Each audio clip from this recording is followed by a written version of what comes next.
Hi అండి, welcome to సాయిస్ kitchen.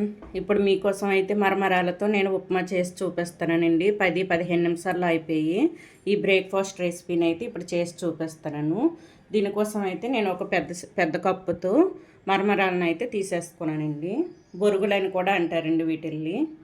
ఇప్పుడు ఈ మరమరాలని పక్కన పెట్టేసుకొని ఒక బేసన్లో కొద్దిగా వాటర్ వేసేసుకోవాలండి. వేసేసుకొని ఈ మరమరాలను వేసేసుకుందాం. ఒక 2-3 మినిట్స్ ఇందులో ఈ విధంగా కడిగేసుకోవాలండి. మొత్తం కూడా ఈ విధంగా కడిగేసుకొని ఇవి నానబెట్టేసుకోవాలి. ఒక 2-3 మినిట్స్ నానితే సరిపోద్దండి. చూడండి, ఈ విధంగా మొత్తం కూడా వాటర్లో 2-3 మినిట్స్ నానబెట్టేసుకొని తర్వాత తీసేసుకోవాలండి. చూడండి, ఈ విధంగా ఉంచేసుకోవాలి. 2-3 మినిట్స్ కంటే ఎక్కువ ఉంచుకోకూడదండి. ఎక్కువ ఉంచుకోవడం వల్ల మనకి ఈ బొరుగులు అనేది మరమరాలు మెత్తపడిపోతాయి. అందుకోసమని ఒక 2-3 మినిట్స్ ఉంచేసుకోవాలి. ఇప్పుడు మొత్తాన్ని కూడా ఒక 3 మినిట్స్ ఉంచేసుకొని తర్వాత తీసేసుకుందామండి. ఈ విధంగా నానబెట్టేసుకోవాలి. చూడండి, 3 మినిట్స్ అయితే అయిందండి. ఇప్పుడు ఈ మరమరాలను ఒక బౌల్లో తీసేసుకుందాం. వాటర్ పిండకుండా ఈ విధంగా తీసేసుకోవాలి. కొద్దిగా ఈ విధంగా బ్రష్ చేసుకుంటూ తీసేసుకోవాలండి. ఎక్కువ వాటర్ పిండకుండా ఈ విధంగా కొద్దిగా బ్రష్ చేస్తే వాటర్ వచ్చేస్తుందండి. ఈ మొత్తాన్ని కూడా ఒక బౌల్లో తీసేసుకుందాం. ఈ విధంగా ఉంచేసుకోవాలండి. మొత్తం పిండేసుకోకుండా కొద్దిగా బ్రష్ చేసుకుంటే కొద్దిగా వాటర్ తీసుకుంటే సరిపోతుందండి. ఈ విధంగా మొత్తం కూడా తీసేసుకుందాం. చూడండి, ఈ విధంగా వాటర్ నుంచి సపరేట్ చేసేసుకోవాలండి. ఇవి పూర్తిగా పిండకుండా కొద్దిగా వాటర్ ఉండేటట్టు చూసేసుకోవాలి. చూడండి, ఈ విధంగా ఉండాలి. మనం పిండేటప్పుడు పూర్తిగా పిండకూడదండి. కొద్దిగా ప్రెస్ చేసుకొని తీసేసుకోవాలి. ఇప్పుడు ఇది పక్కన పెట్టేసుకొని స్టవ్ ఆన్ చేసేసుకున్నానండి. స్టవ్ ఆన్ చేసేసుకొని ఒక కడాయి పెట్టేసుకున్నాను. ఇందులో ఒక 2 టేబుల్ స్పూన్ వరకు ఆయిల్ వేసేసుకున్నానండి. ఇప్పుడు ఇందులో ఆయిల్ కొద్దిగా వేడైన తర్వాత ఇందులో ఒక 1/2 టేబుల్ స్పూన్ వరకు ఆవాలు, 1/2 టేబుల్ స్పూన్ వరకు జీలకర్ర, కొద్దిగా మినప్పప్పు అండి, కొద్దిగా శనగపప్పు 1/2 టేబుల్ స్పూన్ వరకు తీసేసుకోండి. ఇందులోనే ఒక 2 టేబుల్ స్పూన్ వరకు పల్లీలు వేసుకోండి. ఉప్మాలో పల్లీలు వేసుకుంటే బాగుంటుందండి టేస్ట్. నచ్చితే వేసుకోండి, లేకపోతే స్కిప్ చేసుకోవచ్చండి. ఈ మొత్తాన్ని కూడా ఫ్లేమ్ మీడియంలో ఉంచేసుకొని వేయించుకోవాలి. ఫ్లేమ్ పూర్తిగా మీడియంలోనే ఉంచేసుకోవాలండి. అలాగైతేనే మనకి పల్లీలు లోపల వరకు వేగి మనకి ఉప్మా అనేది టేస్ట్ వస్తుంది. ఈ విధంగా కలుపుకుంటూ వేయించుకోవాలి. చూడండి, మనకి పల్లీలు పోపు మొత్తం వేగిందండి. ఇప్పుడు ఇందులో పచ్చిమిర్చి ఈ విధంగా కట్ చేసుకొని వేసుకోండి. ఇందులోనే ఎండుమిర్చి మీరు కారం తినే బట్టి చూసుకొని, మిర్చి అయితే నేను ఎండుమిర్చి కూడా ఒకటి వేసుకుంటాను, పెద్ద సైజు. ఇది కూడా వేసేసుకొని కొద్దిగా కరివేపాకు వేసేసుకుందామండి. ఈ మొత్తాన్ని కూడా ఒకసారి ఈ విధంగా కలిపేసుకోవాలి. ఫ్లేమ్ మీడియంలో ఉంచేసుకొని ఈ మొత్తం కూడా వేయించుకోవాలండి. ఇప్పుడు ఇందులో ఒక పెద్ద సైజు ఆనియన్ కట్ చేసుకున్నానండి. ఈ విధంగా సన్నగా తురిమేసుకొని వేసుకోవాలి. ఇది కూడా మంచిగా ఫ్రై చేసుకోవాలండి. కొద్దిగా ఫ్రై అయిన తర్వాత టమాటాలు వేసుకుందాం. చూడండి, ఆనియన్స్ కొద్దిగా మనకి ఫ్రై అయ్యాయండి. ఇప్పుడు ఇందులో మీడియం సైజు టమాటాలు వేసుకుంటున్నాను. టమాటాలు కూడా మీకు నచ్చితేనే వేసుకోండి, నచ్చకపోతే స్కిప్ చేసుకోవచ్చండి. టమాటాలు కూడా వేసుకుంటే పుల్లగా మనకి మరమరాల ఉప్మా బాగుంటుందండి.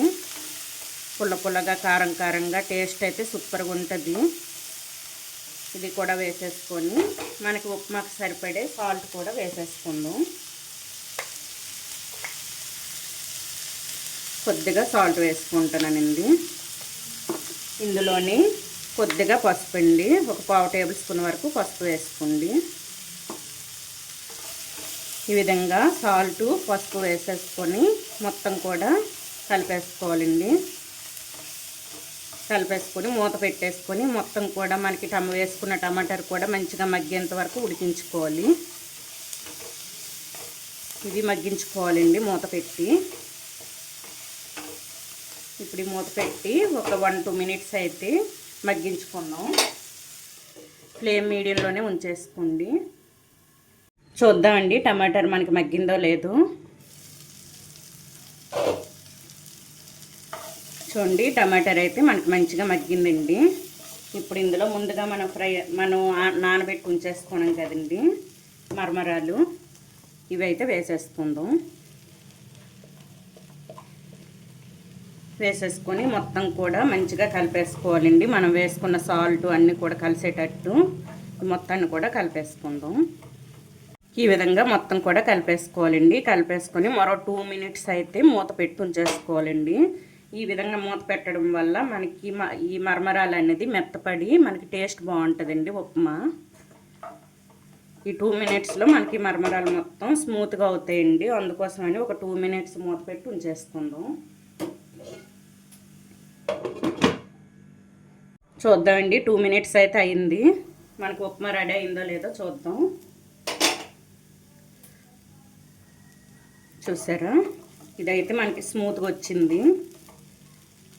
చూడండి మనకైతే పట్టుకుంటేనే తెలుస్తుందండి, ఈ విధంగా స్మూత్గా రావాలి. ఇప్పుడు ఇందులో చిన్న సైజు నిమ్మ ముక్క తీసేసుకొని రసం పిండేసుకోవాలండి. చూడండి చిన్న ముక్క అయితే తీసేసుకున్నాను. ఇది వేసుకోవడం వల్ల మనకి పులుపు వస్తుందండి. కొద్దిగా పులుపు వచ్చి ఇంకా బాగుంటుంది టేస్ట్. ఇంకా మనం ఆల్రెడీ టమాటాలు కూడా వేసుకున్నాం కాబట్టి ఈ నిమ్మరసం కూడా వేసుకుంటే బాగుంటుంది టేస్ట్ కూడా. ఈ విధంగా మొత్తం కూడా కలిపేసుకొని స్టవ్ ఆఫ్ చేసే ముందు కొద్దిగా నెయ్యి వేసేసుకోండి. ఒక 1/2 టేబుల్ స్పూన్ వరకు నెయ్యి వేసుకుంటానండి.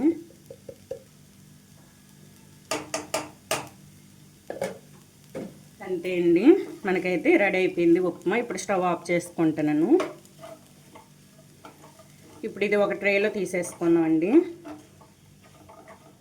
ఈ మొత్తాన్ని కూడా ఒక ట్రేలో తీసేసుకుందాం.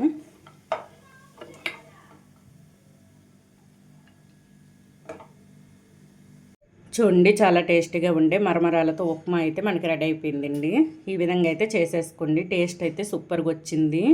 మనకి 10 నిమిషాల్లో అయిపోయి ఈ రెసిపీ అయితే పిల్లలకి బ్రేక్ఫాస్ట్ రెసిపీకి అయినా తొందరగా మనం పెట్టాలనుకునేటప్పుడు ఈ విధంగా చేసి పెట్టుకోవచ్చండి. 10 నిమిషాల్లో 10-15 నిమిషాల్లో మనకి అయిపోయి రెసిపీ అయితే ఈ విధంగా చేసి పెట్టండి. పిల్లలకైతే చాలా టేస్టీగా ఉందండి. డిఫరెంట్గా చేసుకోవచ్చు. ముందు వీడియోస్లో అయితే మరమరాలతో ఎగ్ ఫ్రై కూడా చేసి చూపిస్తానండి. ముందు వీడియోస్లో అది కూడా చేసి చూపిస్తాను. ఇప్పుడైతే ఈ విధంగా చేసి పెట్టుకోండి. చూడండి మనకైతే స్మూత్గా ఉడికింది. టేస్ట్ కూడా సూపర్గా వచ్చిందండి. చూసారా, ఈ విధంగా అయితే చేసేసుకోవాలండి. మీకు నచ్చితే జీడిపప్పును కూడా వేసుకోవచ్చు. నేను జీడిపప్పును యాడ్ చేయలేదండి. మీకు నచ్చితే జీడిపప్పు కూడా వేసి చేసుకోవచ్చండి. ఈ విధంగా చేసేసుకోండి మరమరాల ఉప్మాని. ఈ మరమరాలతో చేసిన ఉప్మా రెసిపీ కనుక మీకు నచ్చినట్లయితే లైక్ చేయండి, షేర్ చేయండి, నా ఛానల్ను సబ్స్క్రైబ్ చేసుకోండి. ఓకే, బాయ్ అండి.